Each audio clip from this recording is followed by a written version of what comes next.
Bismillah, Assalamualaikum warahmatullahi wabarakatuh. Innal hamdalillah nahmaduhu wa nasta'inuhu wa nastaghfiruh wa na'udzu billahi min shururi anfusina wa sayyiati a'malina. Man yahdihillahu fala mudilla lahu wa man yudlil fala hadiya lahu. Ashhadu an la ilaha illallah wahdahu la syarika lahu wa ashhadu anna Muhammadan abduhu wa rasuluhu.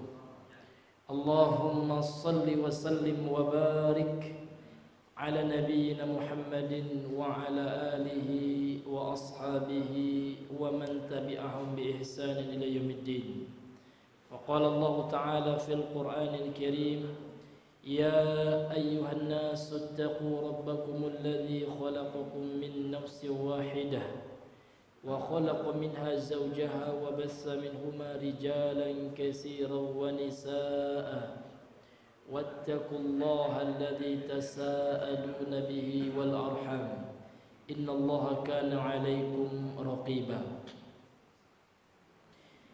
Wa qala ya ayyuhalladzina amanu ittaqullaha haqqa tuqatih wa la tamutunna illa wa antum muslimun. Ya ayyuhalladzina amanu ittaqullaha wa qulu qawlan sadida yuslih lakum a'malakum wa yaghfir lakum dhunubakum wa man yuti'illaha wa rasulahu faqad faza fawzan 'azima.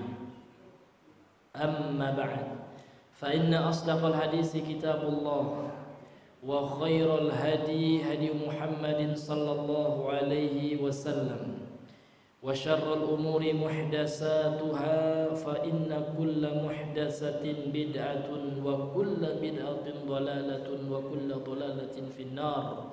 Nas'alullaha as-salamata wal afiyah. Ma'asyiral muslimin rahimani wa rahimakumullah.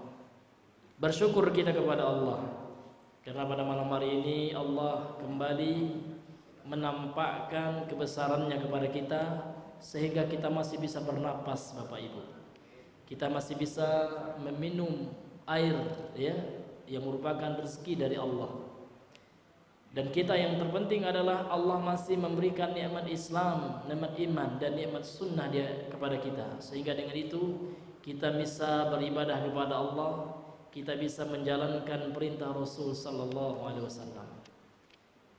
Hadirnya dimuliakan oleh Allah, salah satu karakteristik pilar manhaj ahlus sunnah wal jamaah adalah al-amru bil ma'ruf wan nahyu anil munkar. Mengajak kepada yang baik dan melarang dari yang mungkar. Ini adalah pondasi, Pak, usul manhaj ahlus sunnah wal jamaah. Ini disebutkan oleh Syekh Shalih Al-Fauzan dalam kitabnya Ma'alimu Manhaji Ahlis Sunnati wal Jamaah. Pilar-pilar pondasi dakwah manhaj cara beragama Ahlus Sunnah wal Jamaah. Namun pada hari ini Bapak Ibu, banyak orang-orang yang memilih iman yang lemah. Kenapa? Banyak saudara kita yang kita lewat dan kita berhusnuzon mereka itu muslim, ya. Akan tetapi Bapak Ibu yang dirahmati oleh Allah Subhanahu wa taala, kita lemah untuk mengingkari dan mengajak mereka. Mengingkari mereka enggak salat, mengajak mereka salat. Sehingga kita masuk ke dalam sabda Nabi sallallahu alaihi wasallam, "Man ra'a minkum munkaran falyughayyirhu bi yadihi." Siapa saja di antara kalian melihat kemungkaran, enggak salat itu mungkar, Bapak Ibu.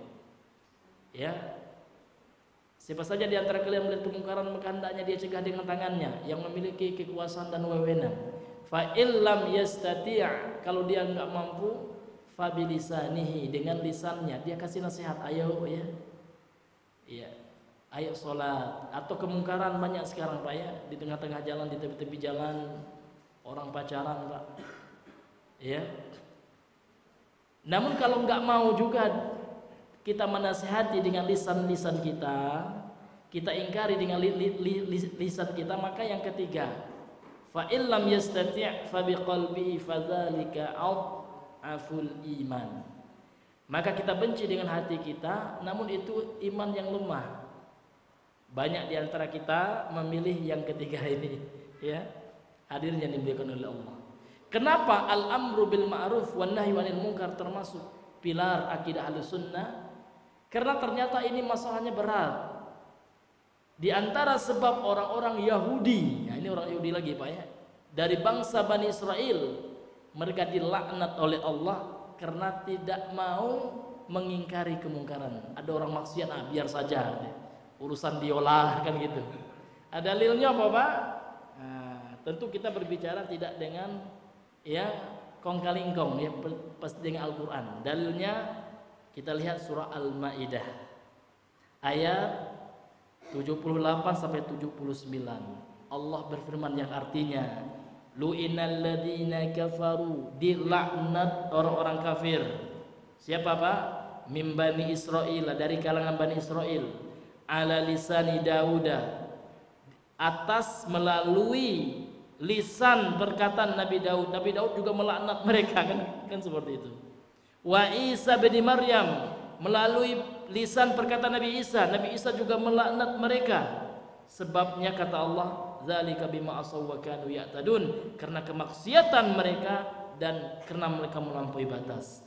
Apa bentuk melampaui batas dan kemaksiatan mereka? Ditafsirkan, dilanjutkan, dijelaskan pada ayat yang setelahnya. Surah Al-Maidah ayat 79-nya. Kata Allah, kanu la yatanahawna an munkarin fa'aluh. Dahulu mereka tidak saling. Ini wazan tafa'ala, ini kan tanaha, ya kan? Ini memberikan makna saling, Pak, ya. Dahulu mereka itu tidak saling mencegah an munkarin fa'aluhu. Lihat kata-kata mungkarin di sini nakirah, ya, memberikan makna umum. Ini isim nakirah, Pak, ya. Artinya seluruh bentuk kemungkaran mereka tidak mencegah, Pak. Jadi tidak ada betul ingkarul mungkar, itu enggak ada. Baik itu mungkar yang kecil, ya, yang hukumnya mungkin makruh gitu ya, sampai yang hukumnya haram kan gitu. Mereka tidak saling mengingkari. Labi samakan yafum, sangat buruk kata Allah. Apa yang mereka lakukan itu mendiamkan kemungkaran. Nah, apalagi mungkar yang paling besar Bapak Ibu, syirik, ya, mungkar yang paling besar harus kita ingkari. Ya, jangan kita pilih yang ketiga. Ya, kalau kita mampu kita ingatkan Pak, tentu dengan cara yang lembut. Kita datangi aja. Karena pengalaman kami Pak, alhamdulillah ya, dahulu Pak kami pernah mendatangi dukun. Ya, kita nasihat empat mata ya, Mbah dukun ya, tolong Mbah gitu. Membahkan Islam, ya, ini perbuatannya syirik ya. Karena Allah melarang, dalilnya ini ya. Nah, seperti itu, tentu dengan ilmu Pak ya, tentu dengan kita mengetahui dalilnya gitu. Namun ketika kita diam Pak, ya, maka ulama salaf mengatakan as-sakitu alal munkar, orang yang diam kepada kemungkaran, ini bukan hadis Pak ya, namun perkataan salaf. Syaitonun akhros ya, sama dengan syaiton yang bisu ya. Ini Pak, ibu-ibu yang dirahmati oleh Allah. Maka dalam Islam itu Pak, kita perlu perhatian, peduli. Ini akhlak Islam ini. Kita harus peduli dengan orang Islam. Bagaimana bentuk kepedulian kita? Kita ajak mereka kepada kebaikan. Ya, jangan pula dibilang jamaah tabligh itu enggak. Kalau yang baiknya baik. Kalau jamaah tabligh ngajak ke masjid, itu tidak kita ingkari, itu bagus yang itunya. Bagus Pak, mengajak orang ke masjid kan gitu. Tapi yang kita ingkari tentu ya tidak hanya sebatas itu, bukan itu gitu ya. Namun ya kebidaahan yang ada pada mereka kan gitu. Namun kalau ngajak ke masjidnya bagus. Kalau kita mampu Pak, setiap nampak orang kita masjid, kita ajak juga ya Pak, bareng ke masjid ya. Ini Bapak Ibu yang dirahmati oleh Allah Subhanahu wa taala. Ternyata ini bukan masalah remeh. Mengajak kepada kebaikan ya, kemudian mengingkari kemungkaran, ternyata itu usul Pak ya. Dasar manhaj Ahlus Sunnah wal Jamaah. Ya, Bahkan dalam hadis sahih, sering juga kami sampaikan hadis Bukhari Pak ya, Sahih Al-Bukhari. Ya, ada sahabat ya dinasihati oleh Nabi sallallahu alaihi wasallam. Apa kata Nabi sallallahu alaihi wasallam menasihati sahabat ini? Ini dalam Sahih Al-Bukhari ya. Ya, unsur akhaka zaliman wa mazluman. Bantulah, tolonglah saudaramu yang berbuat zalim dan yang terzolimi. Ini kan hadis yang memberikan pelajaran kepada kita, kita mesti perhatian kepada saudara kita. Kalau menolong yang terzolimi itu bisa dipahami oleh sahabat, ya kan? Orang yang terzolimi mesti ditolong. Lantas pertanyaan para sahabat, bagaimana cara menolong yang menzolimi pelaku ya? Kalau seandainya maf'ul ya, orang yang menjadi korban, logis gitu ya, mesti ditolong korban kezoliman. Namun pelaku kezoliman juga disuruh oleh Rasulullah, unsur akhaka zaliman, bantulah, tolonglah saudara engkau yang berbuat zalim. Lantas sahabat ini bertanya, faqala rajulun, bertanya laki-laki, ya Rasulullah, ansuru idza kana mazluman, kalau seandainya yang terzolimi saya tolong, itu saya faham wahai Rasulullah. Sekarang bagaimana menolong yang berbuat zalim? Afara'aita idza kana zaliman, bagaimana cara menolong kalau seandainya orang itu berbuat zalim? Disinilah masuk al-amru bil ma'ruf wan nahyu 'anil munkar. Maka Nabi menjawab, qala tahjuru au tamna'uhu, engkau larang dia minal zulmi, dari perbuatan zalim itu kau larang. Ya, engkau larang. Fa inna dzalika nasruhu, itulah bentuk menolong orang yang berbuat zalim. Artinya ada nahi mungkar Bapak Ibu. Jadi kalau ada orang yang berbuat zalim, wajib Pak, wajib kita cegah dia, enggak sunnah. Ya kan? Hukumnya berdosa kita kalau ada saudara kita ya kan berbuat zalim dia.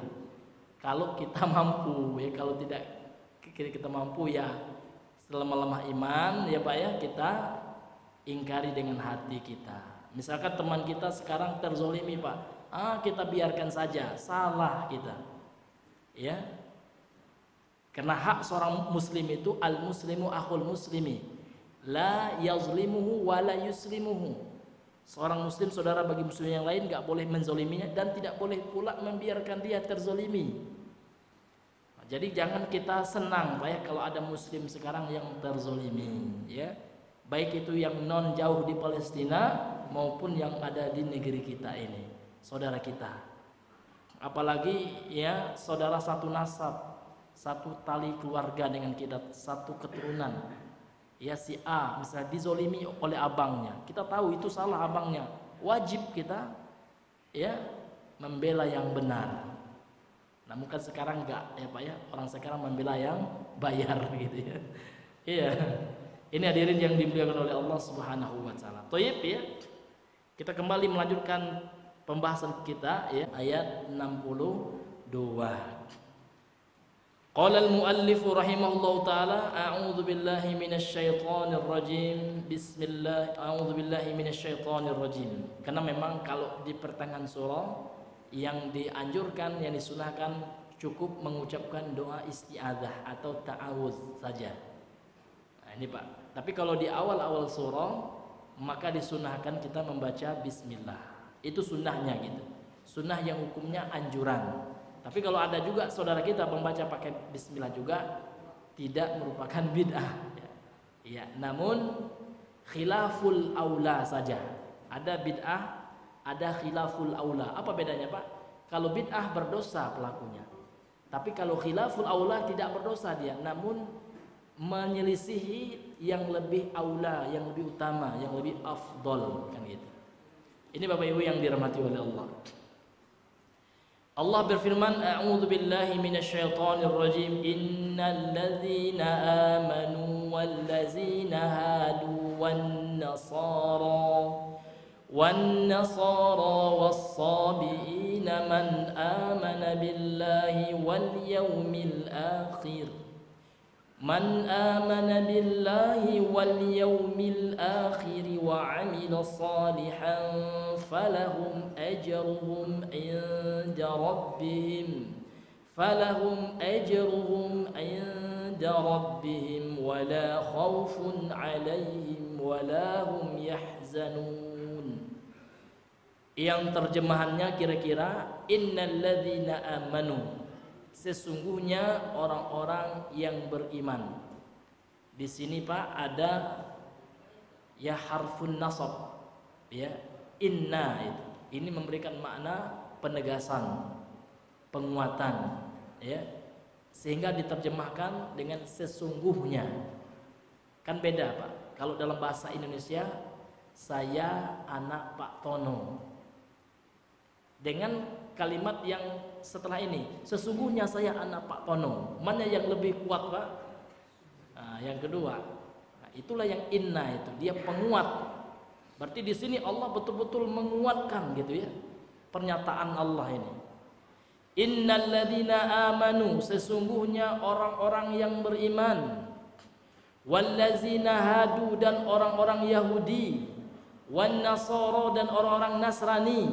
Wasobiina, dan penganut ajaran sobiin.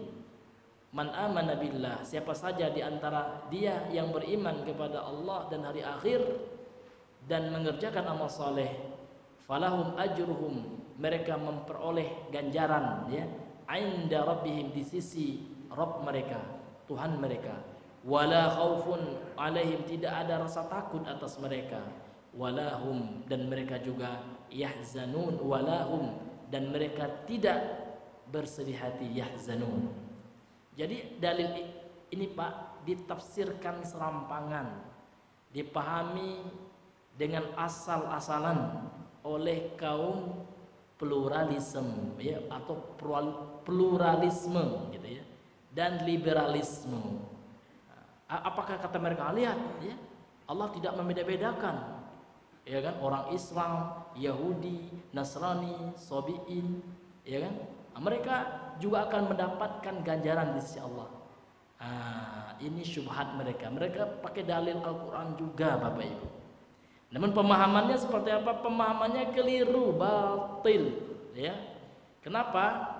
Karena Allah Subhanahu wa taala ya menjelaskan dalam ayat ini, man amana billah, yang beriman kepada Allah, wal yaumil akhir, dan hari akhir, wa amila salihan, dan beramal soleh. Kapan ayat ini turun? Ayat ini turun adalah sebelum Rasul sallallahu alaihi wasallam diturunkan ayat yang setelahnya tentang bahwasanya Islam adalah agama satu-satunya. Itu yang pertama. Ya, ayat ini dimansukh hukumnya ya. Mansukh itu artinya Pak, dihapus hukumnya dengan ayat tentang bahwasanya agama yang diterima oleh Allah adalah Islam ya, dalam surah Ali Imran itu. Kemudian yang kedua, ini maksudnya adalah penganut agama sebelum Rasul diutus. Maksud Yahudi dalam ayat ini adalah penganut setia agamanya Nabi Musa, yang mereka tidak berbuat syirik. Nah, gitu. Kemudian juga Nasrani di sini adalah pengikut agama ya Nabi Isa, yang mana mereka tidak berbuat syirik sebelum Nabi Muhammad diutus oleh Allah. Namun setelah Nabi Muhammad Pak tidak berlaku lagi, seluruhnya mesti mengikuti Nabi. Jadi kalau seandainya ada alul kitab yang lurus, kalau seandainya Nabi telah diutus, maka wajib baginya untuk mengikuti syariat Nabi. Itulah alul kitab yang lurus itu, ya kan? Namun kalau seandainya ada alul kitab ketika Nabi sudah diturunkan, namun tetap dia tidak beriman kepada Nabi, masuklah dia ke dalam alul kitab yang kafir, sebagaimana firman Allah, innal ladzina kafaru min ahlil kitab ya wal musyrikina fi nari jahannam khalidina fiha ulaika hum syarrul bariyah. Masuk ke dalam ayat itu. Sesungguhnya orang-orang kafir itu dari kalangan alul kitab itu, Nasrani yang tidak beriman kepada Nabi, Yahudi yang tidak beriman kepada Nabi, ya kan? Dan orang-orang musyrik kaum kafir Quraisy yang menyembah banyak Tuhan, yang membuat banyak patung yang mereka sembah selain Allah. Allah mengatakan fi nari jahannam, kalau mereka enggak tobat pasti masuk api neraka. Ulaika hum syarrul bariyah, mereka adalah seburuk-buruk makhluk ciptaan Allah. Ini Bapak Ibu yang dirahmati oleh Allah, akan dijelaskan nanti oleh Al-Hafidz Ibnu Katsir, dan dalam ringkasan yang diringkas oleh Asy-Syaikh Ahmad Syakir dalam kitabnya Umdatul Tafsir ini. Qala al-muallif rahimahullahu taala, berkata penulis yang semoga dirahmati oleh Allah. Ini semua perkataan Imam Ibnu Katsir, namun diringkas saja oleh Asy-Syaikh Ahmad Syakir, ya. Berkata Imam Ibnu Katsir, lamma bayyana ta'ala hala man khalafa awamirahu wartakaba zawajirahu wa ta'adda fi fi'li ma la idna fihi wantakahal maharima wa ma ahalla bihi minan nakali, nabbaha ta'ala ala anna man ahsana minal umami salifati wa ata'a fa inna lahu jazaa'al husna. Kata beliau, tatkala Allah Ta'ala menjelaskan keadaan orang-orang yang menyelisihi perintah-perintah Allah, yaitu Bani Israel yang sebelumnya, Pak, ya, dan orang-orang yang jatuh ke dalam apa yang dimurkai oleh Allah, kemudian mereka melakukan perbuatan yang tidak diizinkan di dalamnya, yang dilarang oleh Allah, maksudnya wantahakal maharima, kemudian dia melakukan perbuatan-perbuatan haram, sehingga apa yang Allah timpakan kepada mereka, wa ma ahalla bihim minan nakali, ya, maka Allah timpakan kepada mereka, ya, siksa dari Allah, ya, berupa musibah dari Allah Subhanahu wa ta'ala. Apa itu, Pak? Wa duribat alaihimuz, ya, zillatu wal maskanatu, kan gitu. Allah timpakan atas mereka kehinaan dan kesengsaraan, kemudian mereka segera mendapatkan waba'u bi ghadabin minallah, mereka segera mendapatkan murka dari Allah. Itu akibat apa? Ya, akibat mereka melakukan apa yang dilarang oleh Allah dan menyelisih perintah Allah oleh Bani Israel yang sebelumnya. Kemudian setelahnya pada ayat ke-62 ini kata Imam Ibnu Katsir, nabbaha ta'ala, Allah mengingatkan kembali, ala anna man ahsana minal umami salifati, bahwasanya siapa saja yang berbuat baik, lihat Pak, yang berbuat baik dari umat-umat yang sebelumnya, itu makna al-ummah as-salifah. Ummah jamaknya umam, ya. Ummatun satu umat, jamaknya umamun, umat-umat. Jadi Allah menerangkan ini adalah tentang umat-umat yang sebelum Rasulullah. Jadi makna dari ayat ini adalah innalladzina amanu, ya, walladzina hadu, sesungguhnya orang yang beriman, umat Islam nih, Pak, ya, walladzina hadu, dan orang-orang Yahudi. Orang Yahudi di sini adalah siapa? Minal umamis salifah, ini adalah Yahudi terdahulu, gitu. Dan Nasrani terdahulu, bukan Yahudi yang kafir kepada Rasul, bukan, gitu. Itulah yang salah dipahami oleh orang-orang liberal, Bapak Ibu, dan Syiah liberal juga. Hati-hati Bapak Ibu dengan Syiah. Namun alhamdulillah sudah mati dia. Ya, ada satu, Pak, ya, dia dosen juga di Unpad Bandung, namanya Jalaluddin Rahmat, Kang Jalal. Nama bagus, Pak, Kang Jalal. Namun ini pentolan Syiah yang luar biasa ini, ya.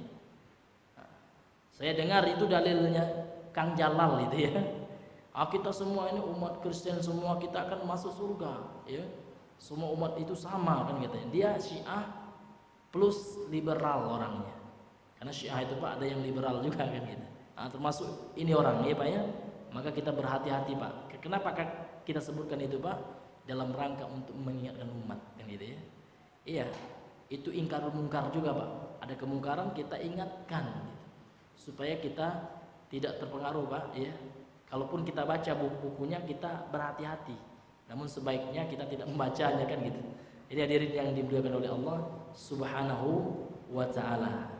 Ya. Jadi memang telah tegas ulama tafsir termasuk Imam Ibnu Katsir membantah itu sebenarnya keterangannya. Namun mereka kan tidak mau baca kan gitu. Mereka menganggap tafsir itu ya pendapat biasa. Ya kan mereka menganggap apa nahnu rijal wa hum rijal gitu. Kita ini samalah dengan mereka, itu kesalahan mereka. Beda. Para ulama itu beda dengan kita gitu ya. Para ulama mereka berbicara mentafsirkan berdasarkan ilmu gitu ya. Ini hadirin yang dimuliakan oleh Allah. Jadi orang Yahudi yang disebutkan dalam ayat ini, orang Nasrani, orang Sabi'in, dia adalah minal umamis salifah, gitu. Dari umat-umat terdahulu. Jadi kalau umat-umat terdahulu kalau mereka berbuat baik, wa man ahsana, siapa saja di antara mereka yang berbuat baik, wa ata'a dan taat, fa innalahu jazaa'ul husna, maka mereka juga mendapatkan ganjaran kebaikan. Wa kadzalikal amru ila qiyamis saati, demikianlah sampai hari kiamat, siapa saja yang berbuat baik pasti Allah akan berikan ganjaran. Tentu mereka kalau berbuat baik setelah diutus Nabi, mereka beriman kepada Nabi, itu syaratnya. Namun kalau tidak beriman maka tidak dikatakan berbuat baik kan gitu. Kemudian kata beliau, kullu man ittaba'a ar-rasulan nabiyyal ummiyah, dan setiap orang yang mengikuti Rasul Nabi yang ummi. Ummi itu apa Pak? Ummi itu ya para ulama mengatakan, dan ini dinukilkan dari ulama salaf dari kalangan para sahabat, ummi itu artinya alladzi la yaqra'u wa la yaktub. Orang yang tidak baca, yang tidak bisa baca dan tidak bisa menulis. Itu sudah ma'ruf mana ummi kayak gitu. Nah, ada juga orang sekarang Pak ya, oh enggak bisa. Itu pelecehan kepada Nabi. Ya. Pelecehan gimana? Allah yang bilang seperti itu kok. Hadis-hadis yang nyata mereka saja yang akalnya enggak sampai. Apa hikmah kenapa Nabi nggak bisa baca? Ternyata hikmahnya luar biasa. Menjadi bantahan kepada orang kafir Quraisy yang mengatakan Al-Quran itu adalah buatan Muhammad. Gimana Muhammad mau buat nulis saja nggak bisa, baca aja nggak bisa gitu. Sehingga ini menjadi bukti mukjizat besar Rasulullah Al-Quran itu. Orang yang nggak bisa baca tulis, namun membawa sebuah bacaan yang mengalahkan ketika itu seluruh para ahli bahasa, ahli syair gitu ya, ahli puisinya, pujangga Arab itu waktu itu memang berlomba-lomba mereka dengan syair-syairnya Pak ya. Datang Al-Quran, Allah kalahkan mereka melalui Al-Quran ini, ya kan? Sehingga apa? Allah tantang mereka, ya. Siapa yang merasa bisa membuat Al-Quran, coba datangkan satu ayat aja yang menyerupai Al-Quran. Gak bisa Pak ya. Nah, ini hadirin yang dimuliakan oleh Allah Subhanahu wa taala. Ini menunjukkan Al-Quran itu adalah firman Allah, bukan karangan, bukan tulisan, bukan buatan Nabi Muhammad sallallahu alaihi wasallam. Sehingga itulah hikmahnya kenapa Nabi Muhammad itu adalah nabi ummiyun ya. Seorang nabi yang tidak baca, yang tidak bisa baca tulis. Itu hikmahnya Bapak Ibu yang dirahmati oleh Allah. Sehingga Al-Quran yang disampaikan oleh Jibril kepada beliau betul-betul itu adalah wahyu, tidak dipelajari dengan cara dengan ilmu pengetahuan, namun dia ilmu yang langsung dari sisi Allah, min ladunna ilman kan gitu ya, dari sisi kami kan kata Allah, atau dikenal juga dengan istilah ilmu laduni ya, ilmu langsung dari sisi Allah, itu wahyu. Jadi ilmu laduni itu memang ada. Itulah Al-Quran gitu ya, ilmu yang langsung dari Allah, dan ilmu Allah berupa kitab-kitab suci seluruh Al-Quran. Nah, sehingga kalau ada orang yang mengaku dapat ilmu laduni, berarti dia mengaku menjadi nabi baru, pasti itu pendusta palsu, karena tidak ada lagi nabi setelah Nabi Muhammad.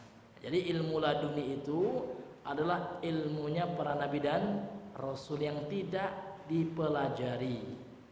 Ini Bapak Ibu yang dirahmati oleh Allah Subhanahu wa taala. Jadi kita kembali kepada ucapan Imam Ibnu Katsir ini, kullu man ittaba'ar rasulan nabiyyal ummiyah. Setiap yang mengikuti rasul, seorang nabi yang ummi yang tidak bisa pandai baca tulis, falahu sa'adatul abadiyatu, maka dia akan mendapatkan kebahagiaan yang abadi, yaitu itu yang kita harapkan di dunia ini. mengikuti Nabi akan mendapatkan as-sa'adatu al-abadiyatu, sebuah kebahagiaan yang abadi, yaitu surga. Surga itu Pak, ya, kekal, baqiyah, sebagaimana yang Allah jelaskan, ya. Jadi kalau ada yang mengatakan surga itu faniyah, fana, ya, tidak kekal, maka telah menyelisih ijma, ya, salah itu. Siapapun yang mengatakan gitu, ya. Karena prinsip Ahlussunnah wal Jamaah, al jannatu wan naru, ya, baqiyatan, ya. Surga dan neraka itu kekal sifatnya selama-lamanya. Sehingga Pak sering kami sampaikan hadis dan Bapak juga sering mengingatnya. Sebenarnya konsep, ya, rumus masuk surga itu tidaklah sulit kalau konsepnya apa, ya, kalau teorinya, ya. Namun terkadang butuh perjuangan ketika berbicara, ya, dalam sisi pengamalan, ya Pak, ya. Apa kata Rasul dalam hadis Sahih Bukhari? Bapak sering mendengarkan, enggak apa-apa kita ulang lagi. Bertanya sahabat, ya, berkata Rasulullah kepada para sahabatnya, bersabda beliau, ya, Rasul mengatakan, kullu ummati yadkhulunal jannata, setiap umatku akan masuk surga, pasti itu. Lantas senang sahabat mendengarkan. Namun Nabi tidak hanya sampai di situ Pak, ada lanjutannya, illa man aba, kecuali yang tidak mau, kata Rasul, kecuali yang enggan masuk surga. Lantas sahabat ingin tahu, ya, apa yang maksud dengan nggak mau masuk surga itu, yang mana orang nggak mau, kan gitu. Faman aba ya Rasulullah, siapa yang aba itu, ya, yang enggan masuk surga itu sopo, gitu Pak, ya, siapa dia? Maka Nabi mengatakan dengan pernyataan yang simpel namun maknanya luas, ya, jawamiul kalim namanya, perkataan yang singkat mengandung makna yang luas, yang dalam. Apa kata Rasul? Faman ata'ani dakhulal jannah, siapa saja yang taat kepadaku dia akan masuk surga. Waman asani, dan barang siapa yang bermaksiat, yang tidak taat kepadaku, faqad aba, itulah yang enggan masuk surga. Maka cocok dengan perkataan beliau ini, kullu man ittaba'ar rasulan nabiyyal ummiyah, setiap yang mengikuti rasul nabi yang ummi, falahus sa'adatul abadiyatu, maka dia akan mendapatkan kebahagiaan yang abadi, yaitu surga Pak. Kalau dunia ini kebahagiaannya nisbiyah, faniyah, qalilah, sementara, nisbi dia, ya, relatif. Kalau masih ada, tergantung, relatif itu kalau bahasa kita tergantung gitu, ya. Tergantung usianya. Kalau dia sekaya apapun, kalau udah mati dah, ya Pak, ya. Nah, sementara usia kita ini pendek Pak, dibandingkan usia kita ketika di akhirat. Satu hari usia kita di akhirat ka'alfasanatim mimma ta'udun, sama dengan 1000 tahun yang kita hitung di dunia ini. Itu satu hari, ini Allah sendiri yang menegaskan itu. Dalam ayat yang lain lebih lagi, lupa saya ayatnya, kalau yang itu dalam surah As-Sajdah, ada dua memang. Allah mengatakan ada yang 1000 tahun satu hari, kita hitung di satu hari di akhirat, kita hitung di dunia ini sampai dengan 1000 tahun. Dalam ayat yang lain itu saya lupa apa, ya. Ya. Ini Bapak Ibu yang dirahmati oleh Allah Subhanahu wa taala. Jadi jangan sampai Pak, usia kita yang singkat, yang nggak sampai satu hari di akhirat ini, ya, namun sangat menentukan ini Pak. Yang singkat ini sangat menentukan. Kenapa? Karena ini ujian. Yang namanya ujian Bapak, nggak ada yang panjang-panjang, nggak ada yang lama, ya. Paling lama 1 pekan, ya. Sekolah 3 tahun, ya. Eptanas cuma 1 pekan, ya. Karena itu ujian, gitu juga Pak. Kita hidup di akhirat berabad-abad, nggak tahu kita, ya. Pokok kekal. Kalau ke surga kekal, ya. Kalau ke neraka tergantung. Kalau dia bawa tauhid, namun ada dosanya juga, nggak kekal disebabkan tauhidnya. Namun kalau nggak ada tauhidnya, alias syirik saja yang dia bawa, ini kekal selama-lamanya di neraka. Na'udzubillahi min zalik. Maka untuk itu Bapak Ibu yang dirahmati Allah, perkara tauhid itu mesti menjadi prioritas utama kita, ya. Sehingga, ya, para nabi dan rasul seperti yang sering kita sampaikan, dakwah mereka sangat, ya, memprioritaskan dakwah tauhid. Bahkan itu materi pertama Bapak Ibu. Jadi setiap nabi dan rasul Pak, mulai rasul yang pertama Nabi Nuh, Kok Nabi Nuh? Ya, itulah yang dikatakan oleh Ibnu Abbas. Ya, nanti akan dibahas ya dalam tafsir ini juga. Ya, ini perkataan sahabat, kemudian dinukilkan oleh Imam Ibnu Katsir juga. Nanti ketika mentafsirkan ayat surah Al-Baqarah ayatnya saya lupa ya. Ini Bapak Ibu yang dirahmati oleh Allah Subhanahu wa taala. Namun Nabi Adam adalah nabi yang pertama. Ya. Kalau Rasul ya, ini lebih fokus menyampaikan tauhid. Karena kesyirikan yang pertama berdasarkan sejarah. Dalam kitab Usul Iman Pak dijelaskan oleh penulisnya tentang tarikhus syirk. Sejarah munculnya syirik pertama kali. Ternyata pertama kali munculnya syirik itu di masa Nabi Nuh. Apa sebabnya? Sebabnya adalah al-ghuluwu bis-salihin. Ya, melampaui batas terhadap orang soleh. Ba'a itu Pak, karena dahulu Pak, ya di masa Nabi Nuh mereka punya pahlawan lah gitu, orang soleh, orang bagus, ya orang akhlaknya luar biasa, ya jasanya banyak. Tatkala orang ini meninggal, ya, kemudian dibuatlah patung-patungnya, monumen-monumennya oleh kaum Nabi Nuh untuk mengingat jasa pahlawan orang baik ini. Waktu itu kata Ibnu Abbas ini ya, yang menceritakan ini, dan perkataan beliau diriwayatkan oleh banyak ahli hadis termasuk Imam Al-Bukhari. Kemudian Ibnu Abbas mengatakan waktu itu belum disembah, falam yu'badu, belum disembah patung itu Pak. Namun berlalulah waktu, meninggal generasi ini Pak, lah mati sadonya orang itu, muncullah generasi yang tidak kenal tauhid, sehingga setelah itulah disembah. Itulah dasar para ulama mengatakan patung itu nggak boleh. Kenapa? Karena dzari'atun ila syirki, sebagai sebab wasilah sarana yang bisa mengantarkan kepada perbuatan syirik. Sehingga patung itu dalam Islam nggak boleh. Ya, tidak boleh, hukumnya haram, hukumnya membuat patung. Namun patung di sini dijelaskan lagi oleh ulama, patung makhluk bernyawa. Tapi kalau cuman itu gambar pemandangan pohon gitu, wallahu alam ya, saya sendiri belum ada menemukan ulama yang mengatakan haram. Namun kalau patung makhluk bernyawa itu 4 mazhab ya yang mengatakan, yang sependek pengetahuan saya Pak ya. Sama itu dengan masalah musik gitu, 4 mazhab. Namun ada pendapat ya ulama namun lemah pendapatnya, seperti Ibnu Hazm, seperti Imam Asy-Syaukani ya kan. Terkadang itu yang dipakai oleh sebagian ormas ya, yang mengalahkan musik ya, bukan pendapat mayoritas yang dipakai ya. Di situ lemahnya pendapat itu. Sama dengan itulah Pak ya. Jadi masalah patung makhluk bernyawa dinukilkan oleh Imam An-Nawawi dan yang lainnya. Bahkan Imam An-Nawawi itu sangat tegas sekali Pak dalam kitabnya Syarah Sahih Muslim menjelaskan tentang hadis ketika Nabi berwasiat kepada Ali bin Abi Thalib, wahai Ali gitu ya, ya Ali, ya Aliyu, la tada suratan illa tamastaha wala qabran musyrifan illa sawaitaha. Wahai Ali bin Abi Thalib, ini hadis Pak keluar ketika Nabi, ini asbabul wurud hadis ya. Sebab turunnya hadis ini adalah ketika Nabi waktu itu telah menguasai kota Mekah setelah Fathul Makkah. Artinya Nabi sudah menjadi presiden nih ini Pak. Nabi sudah memiliki bala tentara, punya kekuatan. Selain beliau sebagai pimpinan agama, beliau juga pimpinan negara waktu itu, ya kan? Sehingga beliau memerintahkan ya melakukan nahi mungkar dengan tangan. Jadi kalau dengan tangan itu haknya penguasa, ya kan? Karena status Nabi waktu itu penguasa, sehingga beliau berpesan kepada Ali, wahai Ali, la tada suratan, tidaklah engkau menjumpai ada surah ini banyak ya pemahamannya. Yang pertama ulama mengatakan surah itu adalah gambar lukisan makhluk bernyawa, karena memang waktu itu belum ada kamera gitu ya. Karena kamera akhirnya karena itu belum ada di masa Nabi ya kan.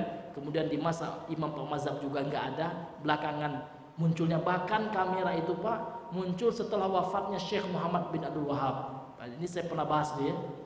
Ini juga membantah klaim orang. Kan ada orang sekarang ini foto Wahabi ini foto Syekh Muhammad. Ini kapan lahirnya, ya kan? Beliau sudah wafat baru ada foto kapan? Orang moto kan itu, ngerinya seperti itu hadirin yang dimuliakan oleh Allah Subhanahu wa taala. Dan ini terbukti Pak. Ya, ini saya Ini kan saya simpan ya data itu kemarin tuh ya. Ini sangat lucu Pak ya. Ya, ada orang yang mengklaim ini fotonya Wahabi ini katanya ya. Muhammad bin Abdul Wahab. Ternyata Bapak Ibu ya, foto kapan ditemukannya dan beliau kapan meninggalnya nggak nyambung. Beliau meninggal, foto baru ditemukan kapan pula, kan ngeri. Atau jin yang memoto, wallahu alam. Ini perkara yang aneh Bapak Ibu, namun ajaib ya. Ini Bapak Ibu yang dirahmati oleh Allah Subhanahu wa taala.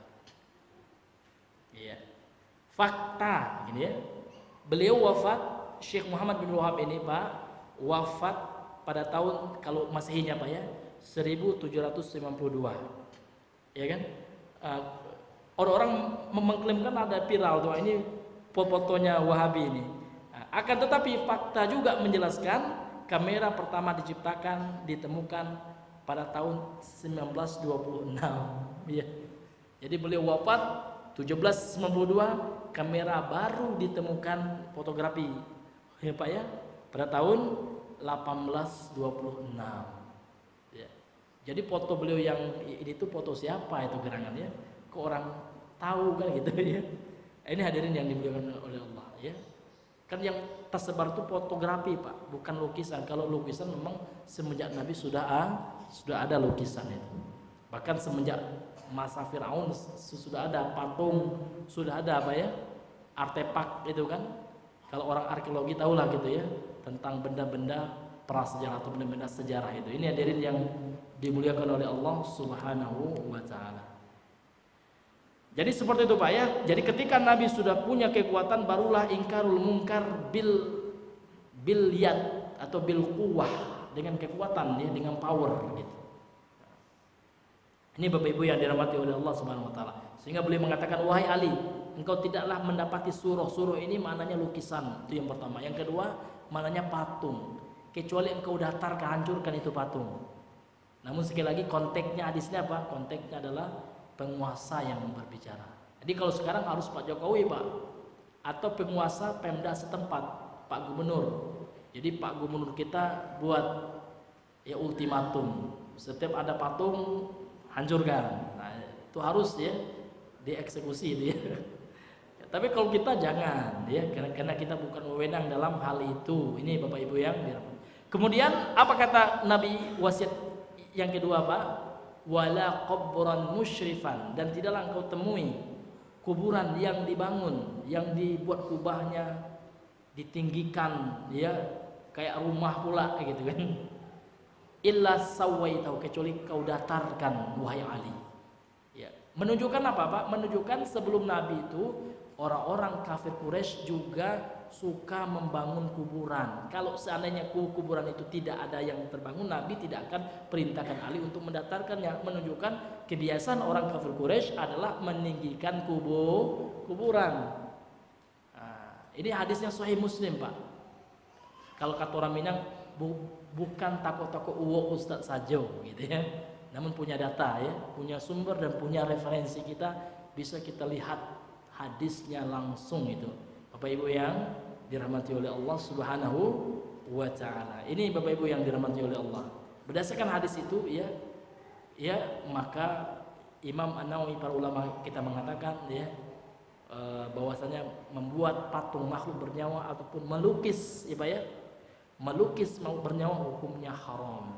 Dan ditekankan pula oleh hadis yang lainnya, banyak hadis tentang itu, banyak Pak, ada cek 2 hadis deh. Banyak hadisnya.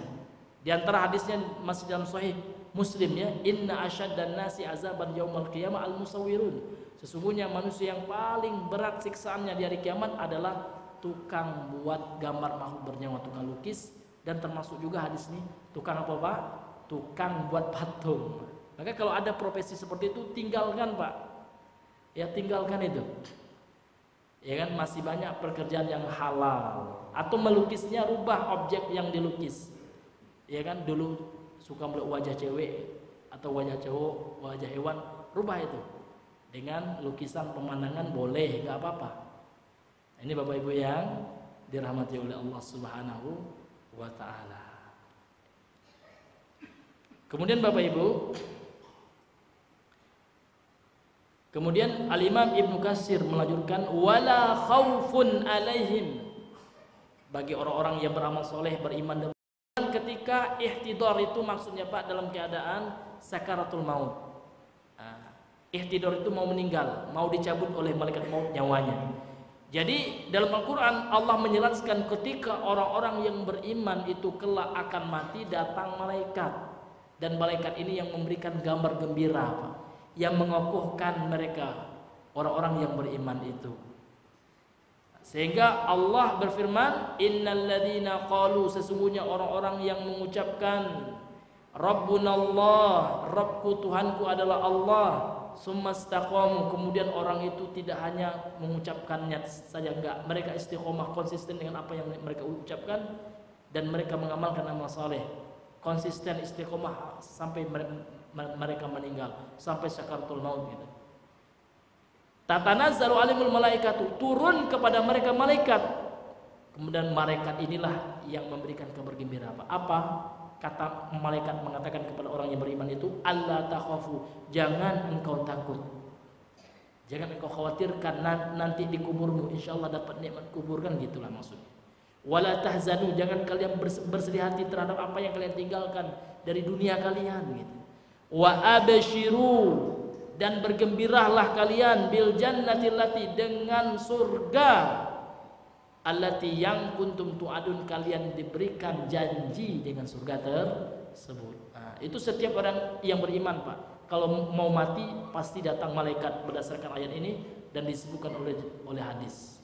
Ya kan, malaikatlah yang akan menghibur orang itu. Sehingga kalau kita lihat orang beriman itu Pak, senyum mereka, senang mereka. Kenapa? Karena malaikat sudah memberikan kabar gembira, wa abshiru bil jannati allati kuntum tu'adun, kan gitu. Qala al-muallif rahimahullah, al-Imam Ibnu Katsir rahimahullah, berkata penulis al-Imam Ibnu Katsir rahimahullah, wa rawa Ibnu Abi Hatim an Mujahidin, dan telah meriwayatkan Ibnu Abi Hatim Ar-Razi, ini salah seorang ahli hadis dan ahli tafsir juga, dari Mujahid. Mujahid ini siapa Pak? Ulama tabi'in, enggak ketemu dengan Nabi namun ketemu dengan sahabat Nabi, dan diantara murid Ibnu Abbas ini. Qala, Mujahid telah berkata, qala Salmanun, berkata Salmanu, afwan, Salmanu bukan Salmanun ya, Salmanu ya. Berkata Salman bin Al-Farisi ya, dari ya Faris dia ya, dari Persia itu. Faris di sini maksudnya Persia, Furs ya, Persia, sekarang Iran ya. Berkata Salman Al-Farisi, sa'altun nabiyya sallallahu alaihi wasallam. Jadi hadis ini perawinya Salman Al-Farisi, sahabat ya.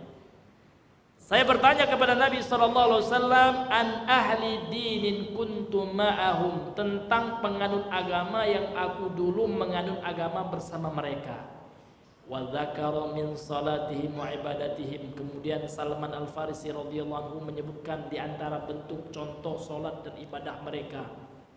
Ketika Salman ya menyebutkan contoh itu, maka turunlah ayat ini, sehingga ini hadis, ini riwayat sebagai asbabun nuzul, sebagai sebab turunnya surah Al-Baqarah ayat 62 ini. Ini diantaranya Pak.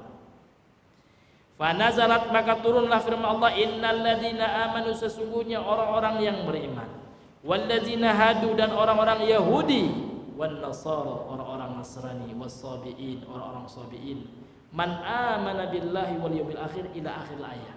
Siapa yang beriman kepada Allah di akhir, dan seterusnya.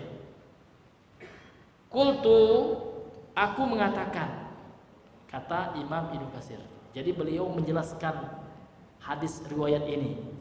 Apa kata Imam Ibnu Katsir? Qultu, saya katakan, hadza la yunafi maruya an Ibnu Abbas. Asbabun nuzul ini tidaklah menafikan atau tidaklah bertentangan dari apa yang telah diriwayatkan dari Ibnu Abbas ya, tentang ayat ini. Kemudian beliau bacakan, innal ladzina amanu wal ladzina hadu wan nasara was-sabiina man amana billahi wal yawmil akhir, dan seterusnya. Qala, berkata Ibnu Abbas, fa anzalallahu ba'da zalika, setelah turun ayat itu Pak, surat Al-Baqarah ayat 62 ini, setelah turun ayat ini, maka Allah turunkan pula setelahnya surah Ali Imran tentang hanya Islamlah agama yang Allah terima. Wa may yabtaghi ghairal islami dinan, kata Allah, siapa saja yang mencari agama selain Islam, siapa saja yang mencari selain Islam sebagai agama, falay yuqbala minhu, tidak akan diterima agama itu darinya, wa huwa fil akhirati minal khasirin, dan dia di akhirat termasuk orang yang merugi. Artinya keterangan ayat yang ini ditafsirkan oleh ayat yang ini, sehingga membungkam, membantah pemahaman orang liberal yang mereka mengatakan apa? Mereka mengatakan oh agama itu sama. Allah sendiri yang mengatakan, ya kan? Innal ladzina amanu wal ladzina hadu wan nasara wasaibina man amana billahi wal yawmil akhir falahum ajruhum inda rabbihim fala khaufun alaihim wa lahum yahzanun. Ya, dibantah ayat ini, Pak. Ya, apa diluruskan, bukan dibantah ya. Diluruskan ayat ini oleh Imam Ibnu Katsir dan membawakan perkataan Ibnu Abbas bahwasanya setelah turun ayat ini turun pula ayat Allah mengatakan wa may yabtaghi ghairal islami dinan, siapa saja yang mencari Islam, mencari selain Islam sebagai agama, maka tidak diterima, kata Allah. Tidak hanya agamanya itu yang Allah tidak terima. Kemudian yang kedua, wa huwa fil akhirati minal khasirin, dia di akhirat kelak menjadi orang yang merugi, Pak. Rugi akhiratnya, sia-sia hidupnya di akhirat. Ini Bapak Ibu yang dirahmati oleh Allah Subhanahu wa taala. Fa inna hadzal ladzi qalahu Ibnu Abbas ikhbarun, ya. Sesungguhnya apa yang disampaikan oleh Ibnu Abbas ini, kata Ibnu Katsir, bentuk informasi, Pak, bentuk kabar, informasi. Annahu la yaqbalu, bahwasanya Allah tidaklah menerima min ahadin, dari seorang pun, thariqatan, seluruh jalan dalam tata cara beragama. Itu tidak Allah terima, apapun tata cara agamanya, Pak. Wala amalan, dan amalan apapun tidak akan Allah terima, kata Ibnu Katsir berdasarkan perkataan Ibnu Abbas ini. Illa makana muwafiqan, syarat yang Allah terima itu illa kecuali makana, apa saja yang muwafiqan, sesuai li syariati Muhammad SAW, dengan syariat Nabi Muhammad. Jadi setiap jalan apapun, Pak, cara beragama apapun tidak akan diterima dari seorang pun oleh Allah kecuali yang sesuai dengan syariat Nabi Muhammad, dengan sunnah Rasul gitu. Ini Bapak Ibu yang dirahmati oleh Allah Subhanahu wa taala. Ba'da'an ba'asahu, setelah Allah mengutus Nabi Muhammad sallallahu alaihi wasallam. Ba'da'an ba'asahu bima ba'asahu bihi, setelah Allah mengutus Nabi Muhammad dengan apa yang beliau diutus dengannya. Jadi setelah Nabi diutus, Pak, tidak berlaku lagi ajaran-ajaran itu maksudnya, Pak. Itu bahasa sederhananya. Setelah Nabi diutus oleh Allah, kata Imam Ibnu Katsir, maka Yahudi kalau ingin selamat ikuti syariat Nabi. Kalau Nasrani ingin selamat ikuti syariat Nabi. Kalau Sabi'in ingin selamat ikuti syariat Nabi. Ya, mungkin ini saja ya, Pak, ya, pembahasan kita. Berarti pertengahan dari tafsir ini. Insya Allah pada pertemuan yang selanjutnya, kalau kita masih hidup, ajal kita masih panjang ya, Pak, ya, kita akan membaca penjelasan apa itu Yahudi, Nasrani, dan Sabi'in. Baik itu secara bahasa dijelaskan maupun nanti makna menurut istilah. Wallahu taala alam bisawab. Subhanakallahumma bihamdika asyhadu an la ilaha illa anta astaghfiruka wa atubu ilaik. Assalamualaikum warahmatullahi wabarakatuh.